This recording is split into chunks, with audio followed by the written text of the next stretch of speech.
જોઈતી હોય તો બેંકના કર્મચારીશ્રી, બેંકના મેનેજરશ્રી જે આપણી પાસે બેઠા છે અને દરેક મિટિંગોની અંદર આપણી સાથે રહેતા હોય છે. આપને માહિતી આપી રહ્યા છે ગાંધીનગર ડિવિઝનથી રાજેશભાઈ શ્રીમાળી, જે સોલરના અંતર્ગત સરકારી સંસ્થા નિમિત્તે કામ કરી રહ્યા છે અને જે એએનપી સોલરને રિપ્રેઝેન્ટ કરે છે અને એએનપી સોલર સાથે જોડાઈને કામ કરી રહ્યા છે.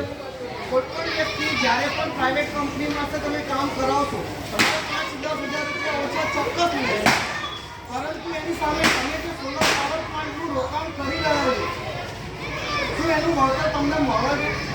સરકારશ્રી તરફથી 30 વર્ષની વોરંટી થઈ ગઈ છે, પહેલાં 25 વર્ષની હતી, હવે 30 વર્ષની થઈ ગઈ. શું તમારી આ સ્ટ્રક્ચર 30 વર્ષ સુધી ચાલશે? તમારા દ્વારા સોલરમાં થયેલું રોકાણ, એ રોકાણનું તમને વળતર મળે એ તમારા પોતાના અધિકાર ક્ષેત્રમાં આવે. 2-5 હજાર રૂપિયા ઓછા કરવાની